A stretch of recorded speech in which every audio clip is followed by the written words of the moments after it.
আচ্ছা, আমরা শুরু করছি। প্রিয় ছাত্রছাত্রীরা, আমরা আজকে অ্যানাটমি অফ ফ্লাওয়ারিং প্লান্টস এই চ্যাপ্টার থেকে একদিন আমরা পড়িয়েছি প্রথম অংশটা। আজকে আমরা যে অংশটা পড়াবো সেটা হচ্ছে দ্বিবীজপত্রী এবং একবীজপত্রী মূলের অন্তর্গঠন। আমরা আজকে প্রথমে প্রত্যেকে পেন্সিল বার করো, কথা বলো না। আমরা আজকে দ্বিবীজপত্রী মূলের অন্তর্গঠন ভেতরের অংশটা আঁকবো স্টিলি, অর্থাৎ আমরা আগে দ্বিবীজপত্রী মূলের অন্তর্গঠনটা ছবি আঁকি এবং ওপাশে আমরা একবীজপত্রী মূলের অন্তর্গঠন ভেতরের অংশটা আঁকবো।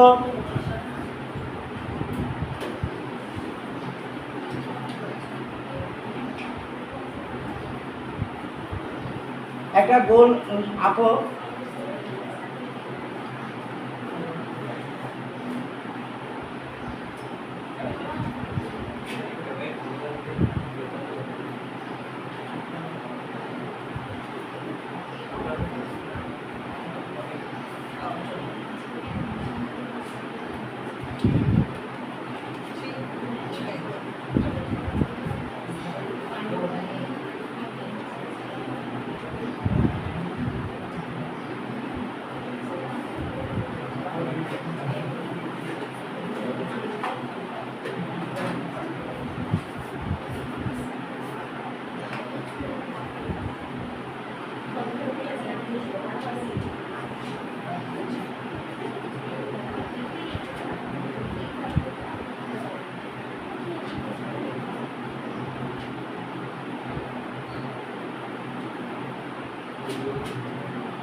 আমরা দ্বিবীজপত্রী, এটা হচ্ছে দ্বিবীজপত্রী মূলের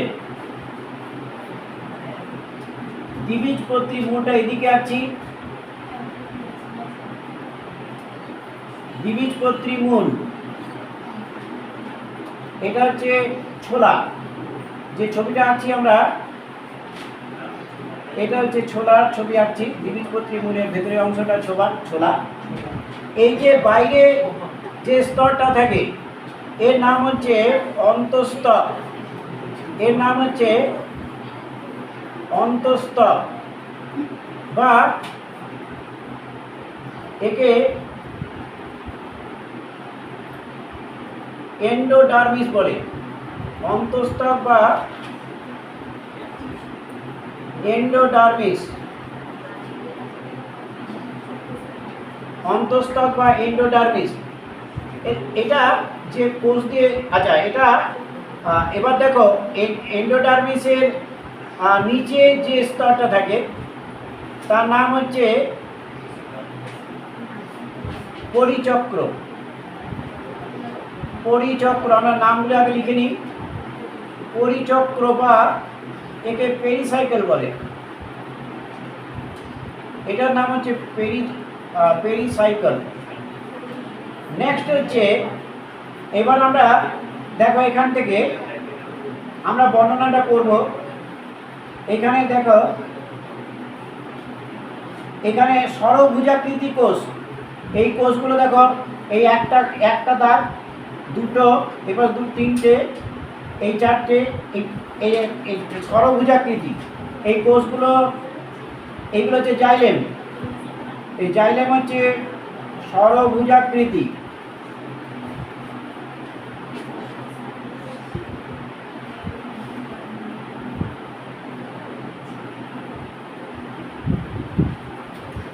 তাহলে নিচে প্রথমটা ছোট হবে, তারপরে বড় হবে। ঠিক একইভাবে এই পাশে আঁকো ষড়ভুজাকৃতি।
এই যে আমরা জাইলেম এঁকেছি, এবার এখানে আমরা ফ্লোয়েম আঁকবো।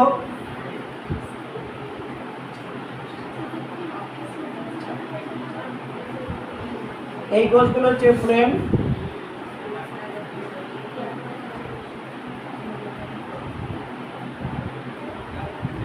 এবার সব ঠিক একই রকম ভাবে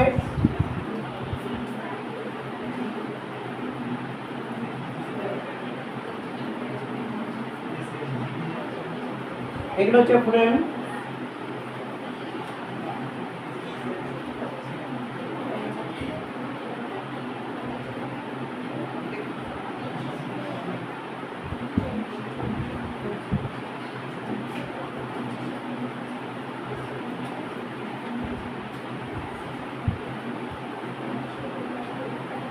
এইখানে থাকে মজ্জা থাকে।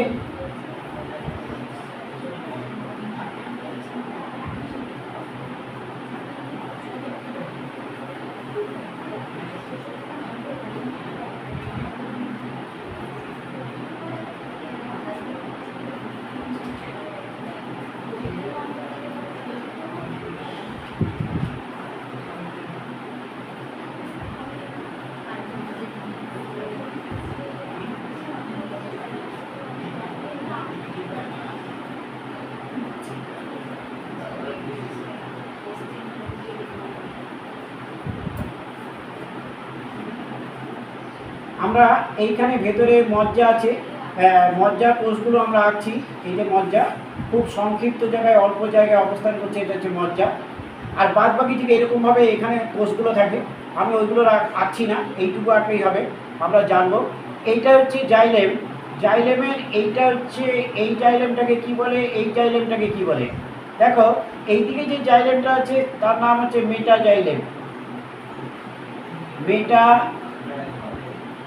জাইলেম। আর এই নিচে একদম ভেতরের দিকে যে জাইলেমটা আছে, পরিধির দিকে জাইলেমটাকে বলে প্রোটোজাইলেম। পরিধির দিকে জাইলেমটাকে বলে প্রোটোজাইলেম। তাহলে এই মেটাজাইলেম বাইরে, মেটাজাইলেম কেন্দ্রের দিকে আর প্রোটোজাইলেম ভেতরের দিকে। তাহলে এই যে ঘটনাটা, এই জাইলেমের প্রকৃতিটাকে বলা হয় কি বলা হয়, এটাকে বলে এক্স কার্ভ। এ কয়েক দন্তস্বয় সংযুক্ত, এ কয়েক দন্তস্বয় সংযুক্ত আকার কয়রেপ, এক্সার্ট। এক্সার্ট প্রকৃতির জাইলেম।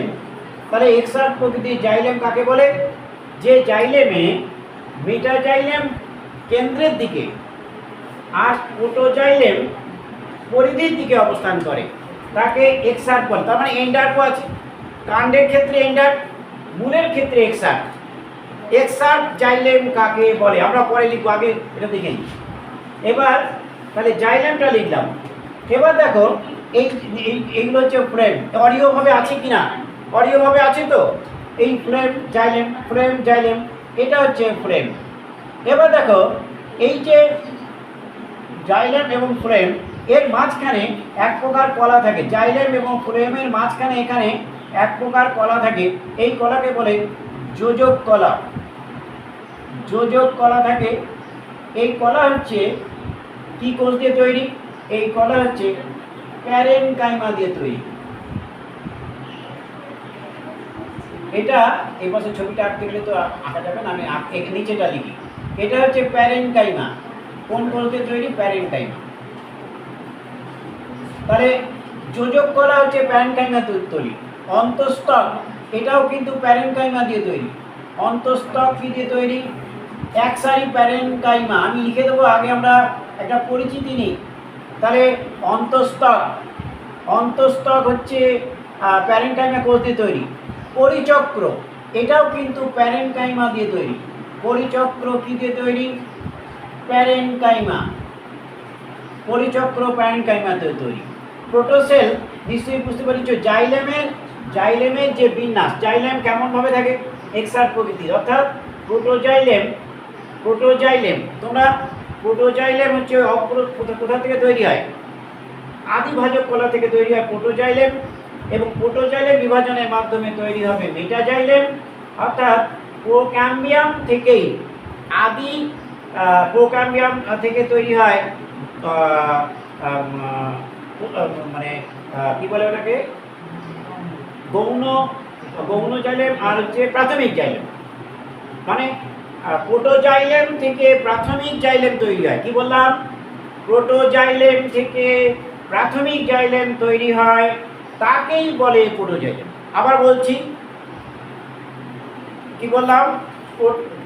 প্রোটোজাইলেম প্রোক্যাম্বিয়াম থেকে প্রোটোজাইলেম, প্রোক্যাম্বিয়াম থেকে প্রাথমিক জাইলেম, প্রোক্যাম্বিয়াম থেকে, আমি এটা লিখে দিই, প্রোক্যাম্বিয়াম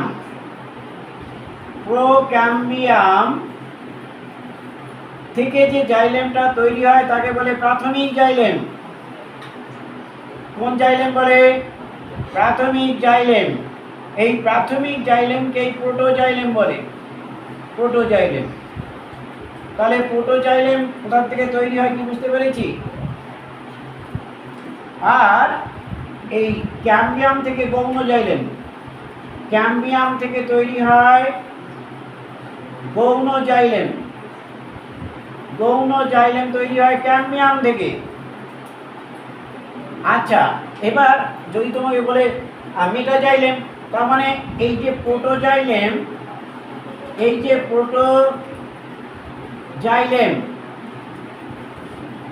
প্রোটোজাইলেম বিভাজনের মাধ্যমে কি তৈরি হয়? নিশ্চয়ই বুঝতে পেরেছি যে প্রোটোজাইলেম থেকে মেটাজাইলেম তৈরি হবে, মেটাজাইলেম। তাহলে এখান থেকে আমরা অনেকগুলো প্রশ্ন পেলাম। এক হচ্ছে প্রোটোজাইলেম কোথা থেকে উৎপত্তি ঘটে? বলবে প্রোটোজাইলেম উৎপত্তি ঘটে প্রোক্যাম্বিয়াম থেকে। মেটাজাইলেম, গৌণ জাইলেম কোথা থেকে তৈরি হয়? গৌণ জাইলেম হচ্ছে ক্যাম্বিয়াম। এই যে আমাদের যে জাইলেম, এই যে গৌণ জাইলেম, আমরা এই যে কাঠ দেখি না, কাষ্ঠল উদ্ভিদের কাঠ, এটা কিন্তু গৌণ জাইলেম দিয়ে তৈরি। কাষ্ঠল উদ্ভিদের কাঠ গৌণ জাইলেমে তৈরি। তাহলে মেটাজাইলেম কোথা থেকে তৈরি হয়? প্রোটোজাইলেম বিভাজনের মাধ্যমে মেটাজাইলেম তৈরি হয়। এইটুকু। এবার আমরা তোমাদের, আমি যেহেতু বইয়ের সবটা ছবি আঁকিনি, সেই জন্য আমি একটুখানি তোমাদের বইয়ের ছবিটা একটু হেল্প নিচ্ছি। কারণ হচ্ছে তোমরা বইয়ের ছবিটা একটু দেখে নাও। আমি সময় পেলে আঁকতাম। দেখো, এই যে আমি যে গোল অংশটা ছবি এঁকেছি, তাহলে গোল অংশের বাইরে, এইটা অন্তঃস্তকের বাইরে, এখানে নিশ্চয়ই বহিস্তর আছে। এই যে বড় লম্বা একটা বহিস্তর, হ্যাঁ, পেজ নাম্বার 145। খুব ভালো করে লক্ষ্য করো, আমি যে এই যে ছবিটা এঁকেছি, আমরা এই যে দ্বিবীজপত্রী ছবিটা, একবীজপত্রী ছবিটা আঁকিনি, দ্বিবীজপত্রী ছবিটা এঁকেছি। তাহলে দ্বিবীজপত্রী ছবি দেখো, দ্বিবীজপত্রী ছবিতে আমরা কি দেখছি? এর বাইরে কিন্তু কি আছে? এর বাইরে কিন্তু এই বহুস্তর বিশিষ্ট বহিস্তর আছে, যেটা প্যানক্যানাক দিয়ে তৈরি। এবং তার বাইরে এপিপ্লেমা আছে। মূলের ক্ষেত্রে বাইরে যে ত্বক তাকে বলে এপিপ্লেমা, কাণ্ডের ক্ষেত্রে হলে এপিডার্মিস হতো। যেহেতু এটা মূল, তাহলে মূলের বাইরের ত্বকে কি বলবো? এপিপ্লেমা। কিন্তু কাণ্ডের ক্ষেত্রে কি বলবো বাইরের ত্বকে? এপিডার্মিস। তাহলে এটা হচ্ছে এপিপ্লেমা, একদম প্রথমে এপিপ্লেমা থাকবে, এবং এপিপ্লেমা থেকে এককোষী মূলরম সৃষ্টি হয়। এপিপ্লেমা এই যে বাইরে যে একটা কোষের স্তর দেখছো, এটা হচ্ছে এপিপ্লেমা। এপিপ্লেমা থেকে কি তৈরি হয়? এপিপ্লেমা থেকে মূলরম, এককোষী মূলরম সৃষ্টি হয়। তাহলে এপিপ্লেমার নিচে এত বড় একটা কোষের স্তর, বহুস্তর, এই কোষের স্তরটাকে বলা হয় কি বলে? বহিস্তর বলে। তারপরে বহিস্তকের নিচে এখান থেকে শুরু হচ্ছে অন্তঃস্তক। তার মানে অন্তঃস্তক, ভালো করে লক্ষ্য করে বা ছবিটা, অন্তঃস্তক দ্বারা সীমাবদ্ধ এই বাইরের স্তরটা, অন্তঃস্থাকৃতি কোষ। এগুলো সব আমি সময়, এগুলো যদি আঁকা হতো তাহলে এরকম হতো। আমি অত সময় পাইনি, আমি সেদিনে আঁকিনি। এগুলো পিপাকৃতি কোষ হবে, এরকম হবে। আচ্ছা, যাই হোক, তাহলে এই কোষগুলো হচ্ছে পিপাকৃতি কোষ, এক সারি পিপাকৃতি কোষ। এগুলো হচ্ছে প্যানক্যানা কোষ দিয়ে তৈরি। এই কোষটাকে বলে অন্তঃস্থক। এপিডার্মিস, এই অন্তঃস্থক মানে এন্ডোডার্মিস। তাহলে অন্তঃস্থক দ্বারা বেষ্টিত মূলের কেন্দ্রীয় স্তম্ভটাকে স্টিলি বলে। বলো, আমি প্রথমে একটা লিখি যে স্টিলি কাকে বলে, এই যে স্টিলি কাকে বলে। প্রথম পয়েন্ট, অনেক পয়েন্ট আমরা লিখব। স্টিলি, স্টিলি কাকে বলে দেখো, এই যে তোমরা কি লিখবে, অন্তঃস্থক দ্বারা সীমাবদ্ধ মূলের কেন্দ্রীয় স্তম্ভকে স্টিলি বলে। অন্তঃস্থক, দেখছো ছবিটা দেখছি আমরা, বহিঃস্থক তো তোমাদের দেখালাম বইতে। তাহলে অন্তঃস্থক, অন্তঃস্থক দ্বারা সীমাবদ্ধ, অন্তঃস্থক দ্বারা সীমাবদ্ধ মূলের কেন্দ্রীয় স্তম্ভ, মূলের কেন্দ্রীয় স্তম্ভটাকে কি বলে, কেন্দ্রীয় স্তম্ভকে স্টিলি বলে। তাহলে স্টিলি বুঝতে পারলাম। এবার আমরা স্টিলির অংশ লিখব। পরের পয়েন্ট দেখো, স্টিলির অংশ, স্টিলির অংশ বলো তো, তোমরা আগেরটা পড়েছো। স্টিলি মানে যে আমরা কার্য অনুসারে, কার্য অনুসারে ভাগযোগ্যটাকে 3 ভাগে ভাগ করেছিলাম। কি কি? কার্য অনুসারে, কার্য, কার্য সে তো অবস্থান অনুসারে, কার্য অনুসারে 3 ভাগে ভাগ করেছিলাম। প্রোটোটাইপ, প্রোক্যাম্বিয়াম আর হচ্ছে ভূমিভাজক কলা বা গ্রাউন্ড মেরিস্টেম। এই যে প্রোক্যাম্বিয়াম থেকে স্টিলি তৈরি হয়, মানে স্টিলি মানে সংবহন কলা তৈরি হয়। কি বুঝতে পেরেছি? তাকে আমি বলেছিলাম যে প্রোক্যাম্বিয়াম মানে হচ্ছে যে ভাজক কলা থেকে কি তৈরি হবে, সংবহন কলা তৈরি হবে। সংবহন কলা মানে স্টিলি তৈরি হয়। এবার স্টিলির অংশ দেখো, 1 নম্বর স্টিলির অংশ দেখো পরিচক্র, মানে এইটা অন্তঃস্থক, তার ভেতরে অংশটার নাম হচ্ছে পরিচক্র, মানে পেরিস সাইকেল।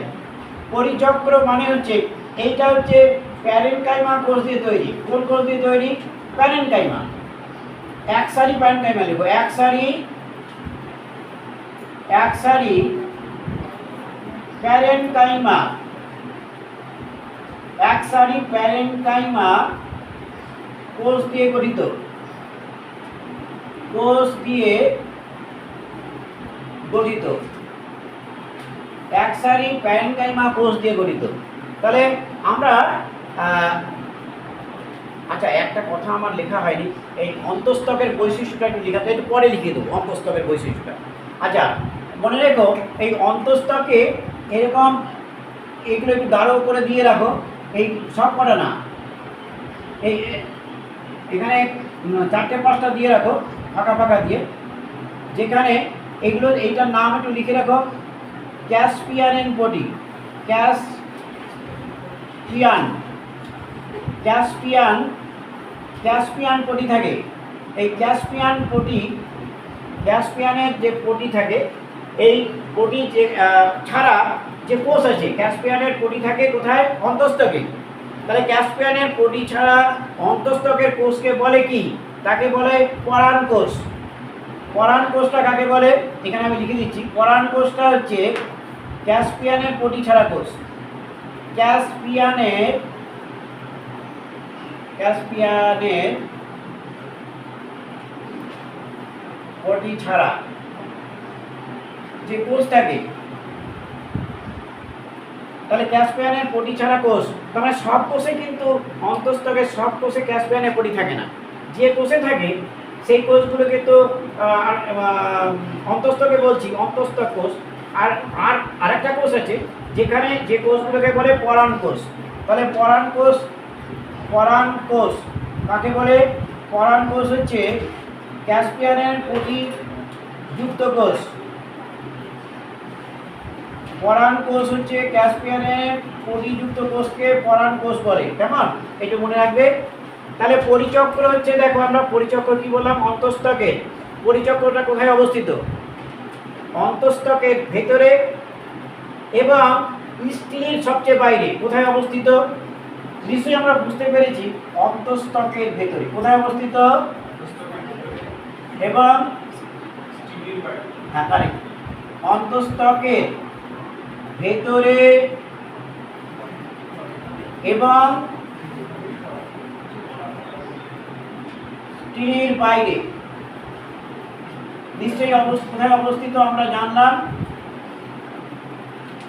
অবস্থিত। এবার 2 নম্বর দেখো, এবার আমরা পরিচক্রর ভেতরে আমরা যাব। পরিচক্রর ভেতরে হচ্ছে নালিকা বান্ডিল। পরিচক্রর ভেতরে নালিকা বান্ডিল। এই নালিকা বান্ডিল প্রথমেই দেখো সংখ্যা, এখানে সংখ্যা কিন্তু 4টি। এটা একটু মনে রাখতে হবে, সংখ্যা কয়টি। তোমাকে একবীজপত্রী এবং দ্বিবীজপত্রী মূলের অন্তর্গঠন দিলে একবীজপত্রীর ক্ষেত্রে দেখবে 6 বেশি থাকে। দেখো ছবিতে দেখবে 6 বেশি। আমি ছবিটা আঁকবো, আগে এটা দেখে নিই। নালিকা বান্ডিলের সংখ্যা দেখো 1। এখানে নালিকা বান্ডিল জাইলেম আর ফ্লোয়েম নিয়ে নালিকা বান্ডিল, তাহলে এখানে জাইলেমও 4 আছে, ফ্লোয়েমও 4 আছে। নালিকা বান্ডিলের সংখ্যা 4। এবার প্রকৃতিটা কেমন, এটা প্রকৃতিটা হচ্ছে অরিও। অরিও আর আমি ব্যাখ্যা করছি না। অরিও মানে কি? অরিও মানে আমি একটু আগে বলেছিলাম, জাইলেম এবং ফ্লোয়েম একই। জাইলেম এবং ফ্লোয়েম পর্যায়ক্রমে পৃথকভাবে অক্ষীয় ব্যাসার্ধের উপরে অবস্থান করে। অক্ষীয় ব্যাসার্ধের উপরে অবস্থান করছে। কি বুঝতে পারছি? অক্ষ, এই যে অক্ষ, এই অক্ষের উপরে অবস্থান করছে। নিচেটা অক্ষ, তার উপরে দাঁড়িয়ে আছে। তাহলে অক্ষীয় ব্যাসার্ধের উপরে অবস্থান করছে, সেই জন্য এটা অরিও। এবার জাইলেম, নালিকা বান্ডিলে জাইলেমের প্রকৃতি কেমন দেখো। নালিকা বান্ডিলে জাইলেমের প্রকৃতি তোমার এটা মনে মুখস্থ করতে হবে। জাইলেমের প্রকৃতি তীর চিহ্ন দাও, এক্সকার্ট। এক্সকার্ট মানে কি? এক্সকার্ট মানে হচ্ছে এইটা। কোথায় লিখলাম? আচ্ছা, লেখা হয়নি। আচ্ছা, যাই হোক, তাহলে এক্সকার্ট মানে হচ্ছে দেখো কেন্দ্রের দিকে জাইলেম, কেন্দ্রের দিকে মেটা জাইলেম, পরিধির দিকে লিখেছে কি? হ্যাঁ, প্রোটো জাইলেম মেটা জাইলেমকে একসঙ্গে এক্সার্ট বলে। তার মানে এক্সার্ট মানে দেখো, এক্সার্ট মানে মেটা জাইলেমটা কেন্দ্রের দিকে, প্রোটো জাইলেমটা পরিধির দিকে। কিন্তু মূলের কাণ্ডের ক্ষেত্রে প্রোটো জাইলেম হবে উল্টো। কোথায় হবে? পরিধির দিকে। আর মেটা জাইলেম কেন্দ্রের দিকে, উল্টো হবে। কেমন? এবার দেখো একবীজপত্রী আর দ্বিবীজপত্রী তুমি কিভাবে চিনবে? এই কোষগুলো দেখো, কোষগুলি কেমন? ষড়ভুজাকৃতি। কোষগুলি কেমন? এইটা দেখেই চিনবে, ষড়ভুজাকৃতি। কোষগুলি কেমন দেখতে? ষড়ভুজাকৃতি। কিন্তু যদি একবীজপত্রী ক্ষেত্রে দেখি তখন দেখো ডিম্বাকৃতি। ছবি আঁকবো, ডিম্বাকৃতি। আমরা এবার 3 নম্বর চলে যাই। তাহলে নালিকা বান্ডিল জানলাম আমরা। এবার জানবো নালিকা বান্ডিলের ভেতরে যোজক কলা থাকে। এখানে আমি লিখেছি, কোথায় জানা গেল?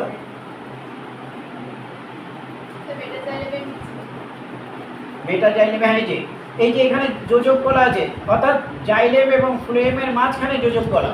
যোজক কলা কিন্তু প্যারেনকাইমা কলা দিয়ে তৈরি। যোজক কলা হচ্ছে জাইলেম এবং ফ্লোয়েম। জাইলেম এবং ফ্লোয়েম কলার মধ্যে অবস্থিত। কলার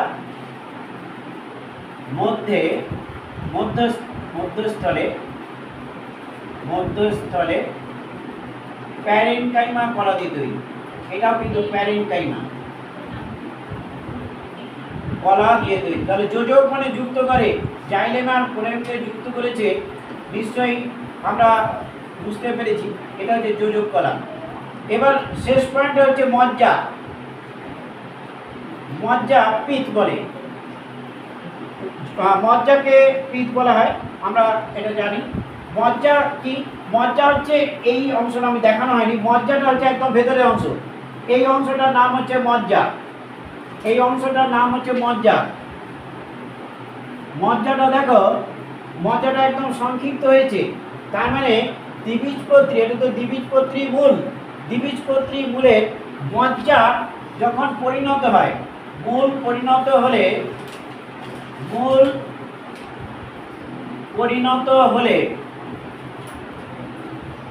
মজ্জা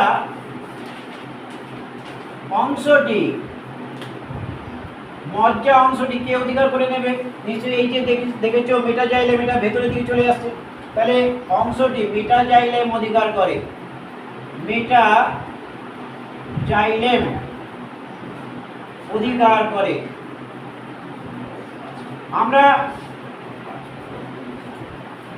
আমরা একবার এটা রিভাইজ দিয়ে আমরা একবীজপত্রী চলে যাব। আমরা যে অংশটা এঁকেছি সেটা হচ্ছে কেন্দ্রীয় স্তম্ভ বা স্টিলকে বেষ্টন করে একটা প্রসেসর আছে, তার নাম হচ্ছে অন্তঃস্থক। অর্থাৎ এই এরকমই ছবি দেবে তোমাকে, সম্পূর্ণ ছবি হয়তো দেবে না। তাহলে অন্তঃস্থক বেষ্টিত মূলের কেন্দ্রীয় স্তম্ভকে এটাকে কি বলে? স্টিলি বলে। স্টিল অংশ কয়টি? 4টি। পরিচক্র, নালিকা বান্ডিল, যোজক কলা, মজ্জা। কয়টি অংশ বলো? কি কি? এটা হচ্ছে পরিচয়, এটা অন্তঃস্থক চলে গেল। তারপরে এক স্তর আছে, এটা কি বলে? পরিচক্র। তারপরে এই জাইলেম ফ্লোয়েম দিয়ে তৈরি হচ্ছে নালিকা বান্ডিল। তাহলে জাইলেম ফ্লোয়েমের মাঝখানে একটা কোষ স্তর আছে, তাকে বলে যোগ কলা, তাই তো? আর একদম কেন্দ্রস্থলে যে কোষ আছে তাকে বলে মজ্জা। তাহলে কটি স্টিলি কটি অংশ? কি কি? আচ্ছা, এবার দেখো অন্তঃস্থক এক সারি প্যারেনকাইমা কোষ দিয়ে তৈরি। তাহলে এই অন্তঃস্থকে এক প্রকার কোটি থাকে, তার নাম হচ্ছে ক্যাসপিয়ানের কোটি। তাহলে যে কোষে থাকে সেই কোষগুলোর নাম কি? পরাণ কোষ। আর যে কোষে থাকে না সেটাকে অন্তঃস্থকের কোষ বলবো। তার মানে এই অন্তঃস্থক দুই ভাগে বিভক্ত, একটা হচ্ছে পরাণ কোষ আর একটা অন্তঃস্থকের কোষ। পরাণ কোষে কি থাকবে? ক্যাসপিয়ানের কোটি থাকবে। এইবার হ্যাঁ, না না, ক্যাসপিয়ানের প্রতিযুক্ত কোষ, ক্যাসপিয়ানের প্রতিযুক্ত কোষ, ক্যাসপিয়ানের প্রতিযুক্ত কোষকে পরাণ কোষ বলে। আমি ভুলে গেছি, এটা মুখতে বলছি একটা যুক্ত। তাহলে বুঝতে পেরেছি। এবার আমরা পরিচক্র বলবো। পরিচক্র হচ্ছে অন্তঃস্থকের ভেতরে থাকবে, আর স্টিলের বাইরে কোষটাকে কি বলবো? এটা হচ্ছে প্যারেনকাইমা কোষ দিয়ে তৈরি, এই এক সারি কোষ দিয়ে তৈরি, এটাকে বলবো কি বলবো? পরিচক্র। পরিচক্রের ভেতরে থাকে হচ্ছে নালিকা বান্ডিল। নালিকা বান্ডিলের সংখ্যা কি? নালিকা বান্ডিল মানে কি? জাইলেম এবং ফ্লোয়েম দিয়ে কলা দিয়ে তৈরি। নালিকা বান্ডিলের সংখ্যা কয়টি? 4টি। কেমনভাবে অবস্থান করছে? অরীয়ভাবে অবস্থান করছে। নালিকা বান্ডিলে জাইলেমের প্রকৃতিটি কেমন? এক্সাক্ট। এক্সাক্ট মানে কি বলো? এইটুকু বললাম যে এইটা দেখো, মেয়েটা লেখনি লিখে নাও। এই এক্সাক্ট মানে কি ব্র্যাকেটে লিখে রাখো, ভুলে যাবে তো। দেখো, মেটাজাইলেম কেন্দ্রের দিকে এবং প্রোটোজাইলেম পরিধির দিকে থাকে। এক্সাক্ট মানে দেখো, মেটাজাইলেম কেন্দ্রের দিকে এবং প্রোটোজাইলেম, লিখছো না? লেখো এগুলো ওই তোমার এর মধ্যে হয়তো পাবে না, ভেতরে বইয়ের ভেতরে আছে। এক্সাক্ট মানে হচ্ছে মেটাজাইলেম কেন্দ্রের দিকে, প্রোটোজাইলেম কোন দিকে আছে? পরিধির দিকে। কাণ্ড হলে কিন্তু উল্টো হবে, তখন এন্ডার্ট হবে। কাণ্ড হলে এন্ডার্ট হবে। আচ্ছা, এবার যোজক কলা নিশ্চয়ই দেখেছো। হ্যাঁ,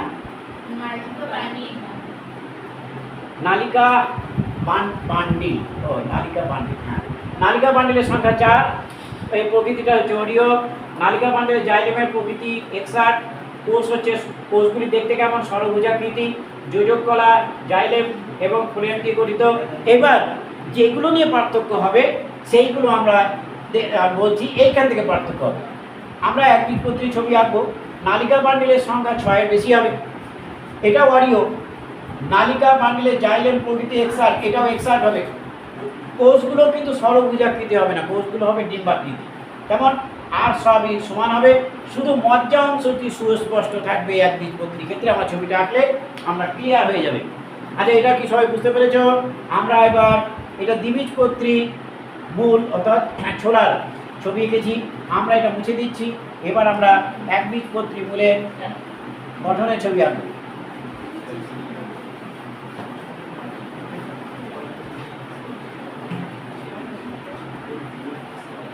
একবীজপত্রী মূলের ছবি আমরা আঁকছি।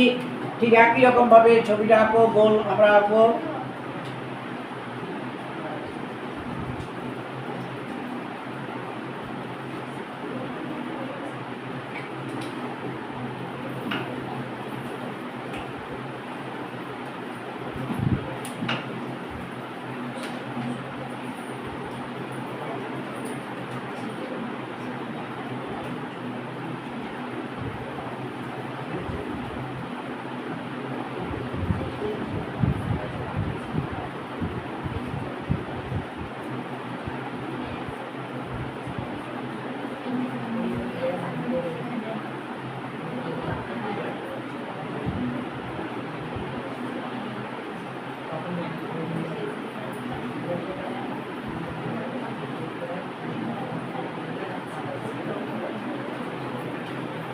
আমরা একটা একবীজপত্রী মূলের ছবি আঁকছি এবার।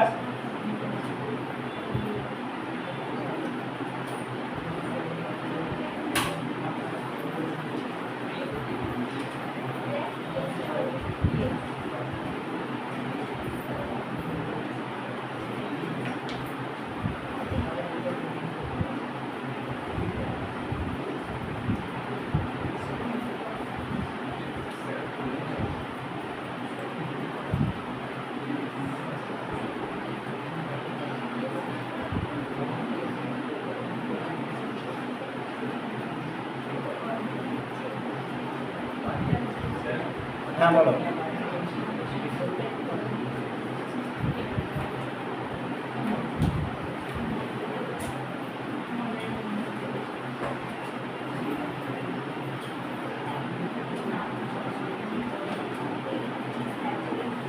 আচ্ছা, আমরা এটা হচ্ছে অন্তঃস্থক।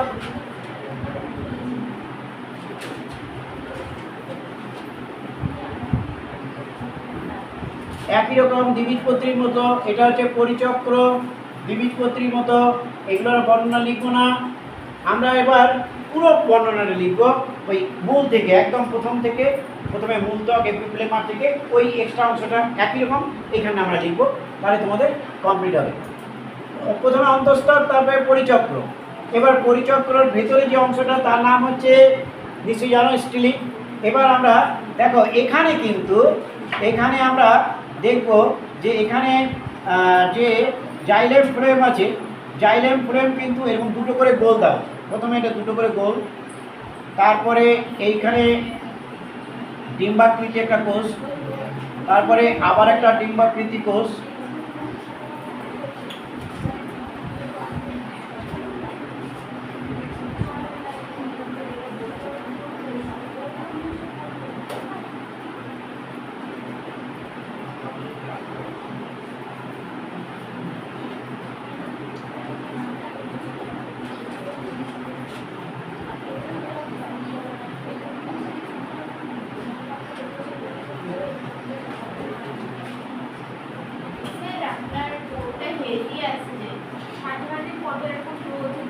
কেন হচ্ছে এরকম?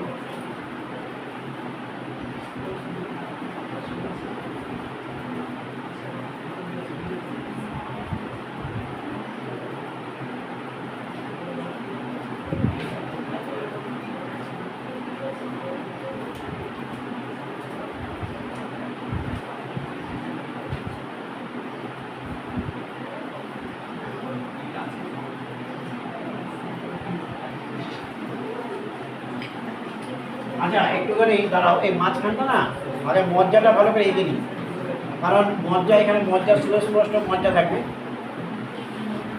নাহলে এই জায়গাটা কখনো পরে আটকে যাবে।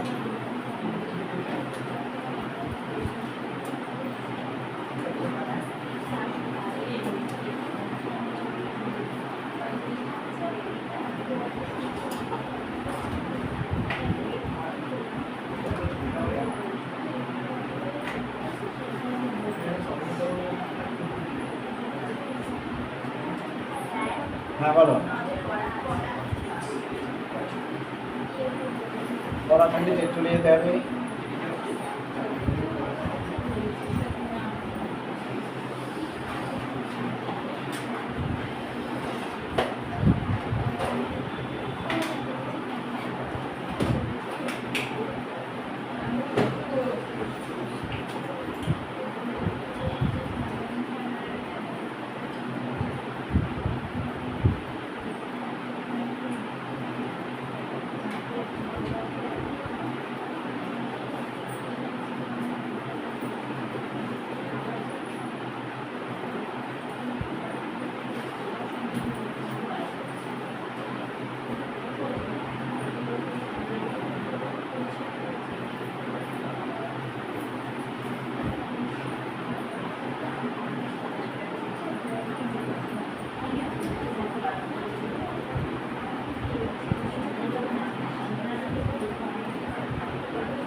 আচ্ছা, আমরা এই যে পরিচক্র দেখালাম, এবার আমরা জাইলেম, এটা হচ্ছে এখানে হচ্ছে জাইলেম, এটা নিশ্চয় জানো, এটা হচ্ছে প্রোটোজাইলেম, এটা হচ্ছে মেটাজাইলেম, মেটাজাইলেম, এবং এটা হচ্ছে ভেতরের দিকে এটা হচ্ছে প্রোটোজাইলেম। হ্যাঁ, প্রোটোজাইলেম। আচ্ছা, তোমাদের শোনো, একটু চলে গেল, প্রশ্নটা দিয়ে দিলাম না আমাদের, এদিকে দাঁড়িয়ে যাও, একটু নিজে প্রশ্নটা দিয়ে যাও, বাড়িকে করবে আগের চ্যাপ্টারটা না, কমপক্ষে যে কটা পারবে লিখবে, ওরা কই যে কটা পারবে এটা লিখে নিয়ে আসবে। আগে আরেকটা চলে গেল না? আচ্ছা, আমি ওটা দিয়ে দেবো, তোমরাও নিয়ে যাও, ওটা মনে থাকবে না। ঠিক আছে, বাড়িতে গিয়ে, হ্যাঁ বাড়িতে করবে, হ্যাঁ আচ্ছা, বাড়িতে লিখে নিয়ে আসবে, আমি তোমার ব্যাখ্যা করে দেবো। হ্যাঁ, বাড়িতে একটু চেষ্টা করো প্রত্যেকে আগের চ্যাপ্টারে। হ্যাঁ, প্রশ্ন কিন্তু করতে হবে, প্রশ্ন না করে কিন্তু তোমরা বুঝতে পারবে না কেমন করেছো। এই জায়গাটা নিয়ে যাবে।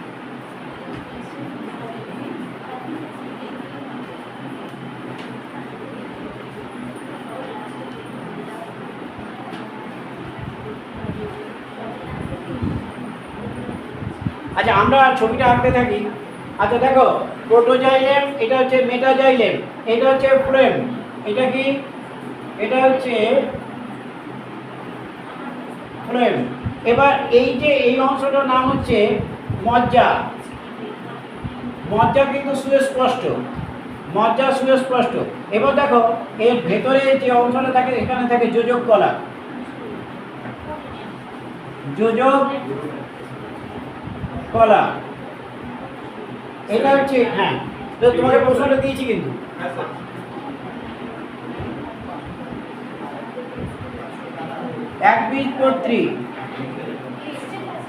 একবীজপত্রী মূলের,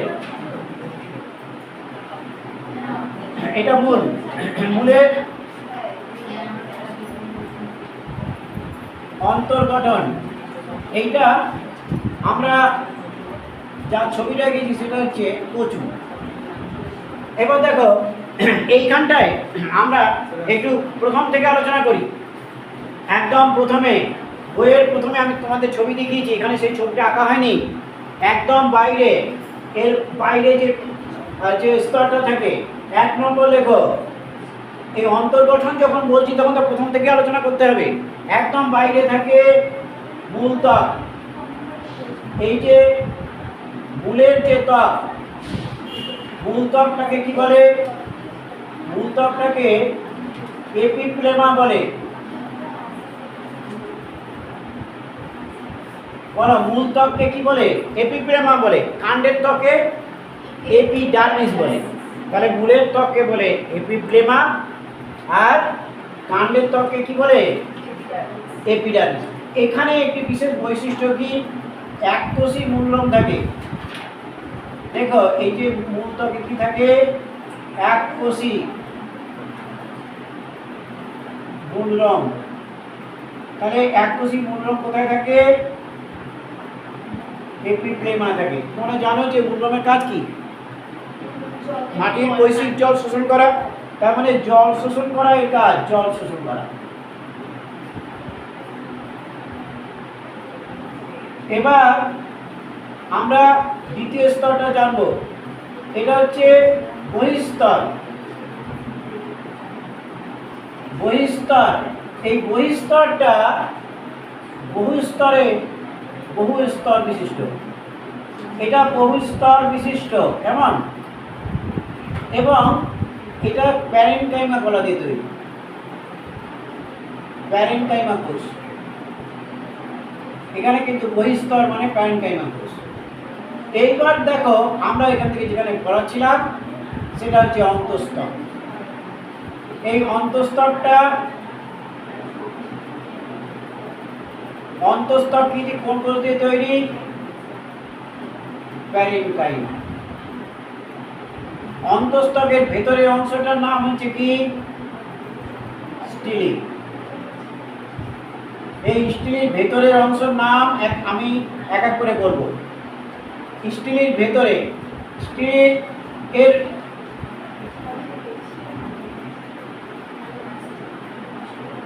এর মানে অংশগুলো, এক হচ্ছে পরিচক্র। পরিচক্রটা কেমন হবে? একই রকম দ্বিবীজপত্রী, আমি আর লিখছি না, দ্বিবীজপত্রী উদ্ভিদের যেমন আমি এখানে লিখে দিচ্ছি, দ্বিবীজপত্রী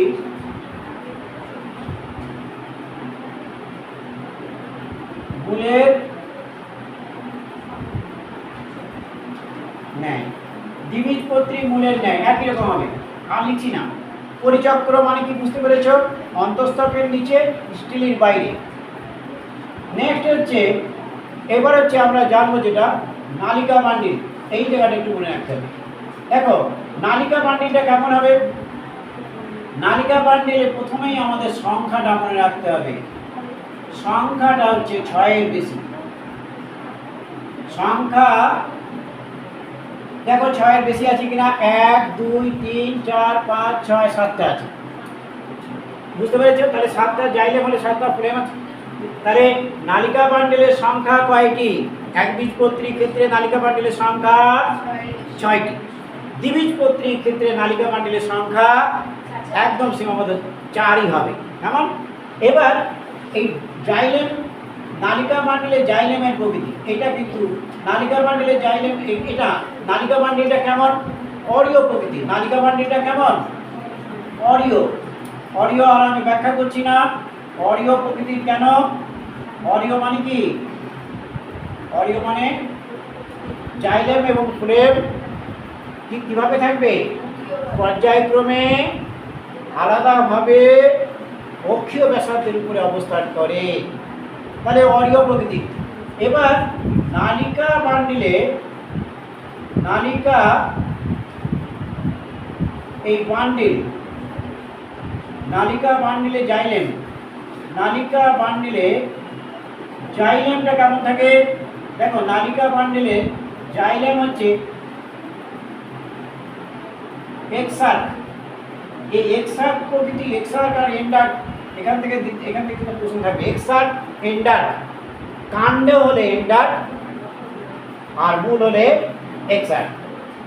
এবার দেখো এই যে কোষগুলো, নালিকা বান্ডিলের যে জাইলেম, জাইলেমের কোষ, জাইলেমের কোষ দেখে তুমি বুঝবে জাইলেমের যে কোষ সেগুলো দেখতে কেমন? জাইলেমের কোষগুলো দেখতে কেমন? জাইলেমের কোষগুলো দেখতে, দেখো এখানে ডিম্বাকৃতি, এগুলো কেমন? তাহলে ডিম্বাকৃতি। আর দ্বিবীজপত্রী হলে কেমন হতো? ষড়ভুজাকৃতি। তাহলে ষড়ভুজাকৃতি কাদের ক্ষেত্রে দেখা যায়? দ্বিবীজপত্রী মূলে, উদ্ভিদের মূলের নালিকা বান্ডিলে। আর ডিম্বাকৃতি কোথায় দেখা যায়? একবীজপত্রী মূলের নালিকা বান্ডিলে। তাহলে এই যে পার্থক্যটা দেখে তুমি চিনতে পারবে। এবার দেখো নালিকা বান্ডিল হয়ে গেল। এবার যোজক, অর্থাৎ যোজক কলা। যোজক করা, এটাও কিন্তু ওই দ্বিবীজপত্রী মূলের ন্যায়। দ্বিবীজপত্রী মূলের একই রকম হবে, এই জন্য আর বর্ণনা করছি না, মূলের ন্যায়। এবার এই যে ভেতরে যে অংশটা মজ্জা, মজ্জা অংশটা কিন্তু সুস্পষ্ট এবং সুবিন্যস্ত। তাহলে মজ্জা কাদের ক্ষেত্রে মজ্জা প্রোটোজাইলাম অধিকার করে? দ্বিবীজপত্রী ক্ষেত্রে। একবীজপত্রী ক্ষেত্রে কিন্তু মজ্জা সুস্পষ্ট এবং সুবিন্যস্ত। আমরা দ্বিবীজপত্রী এবং একবীজপত্রী মূলের অন্তর্গঠন সম্বন্ধে আলোচনা করলাম, নিশ্চয়ই এটা বুঝতে পেরেছ। আর মূলের যে মূলের সঙ্গে কাণ্ডের যে নালিকা পান্ডিলের বিভিন্ন ছবিগুলো আমি তোমাদের দেখিয়েছি, এখানে নিশ্চয়ই এটা বুঝতে পেরেছ। আচ্ছা, আমরা আজকে সময় আছে তোমাদের? সময় আছে? টাইম আছে তো? আচ্ছা, টাইম যদি থাকে তাহলে আমরা যেখান থেকে শেষ করেছিলাম প্রথম দিকে সেখানে শুরু করবো। কোথায় শেষ করেছিলাম বলো তো?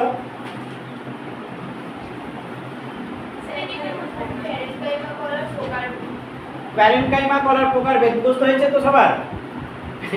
ওই যে পড়েনি।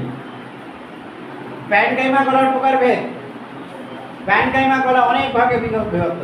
এপিপ্লেমা, এপিডার্মিস, তারপরে অ্যারেনকাইমা, তারপরে ক্লোরেনকাইমা, তারপরে প্রোসেনকাইমা, তারপরে ইডিওপ্লাস্ট, তারপরে সাকুলেন্ট প্যারেনকাইমা, ট্রান্সফার প্যারেনকাইমা আর স্টেজ প্যারেনকাইমা, সঞ্চয় প্যারেনকাইমা। 10টা ভাগ আছে না? প্যারেনকাইমা 10টা ভাগ আছে, এটা আমাদের লিখে ফেলেছি, তাই তো? আমরা আজকে যেটা লিখব সেটা হচ্ছে এর পরের অংশটা লিখব, সেটা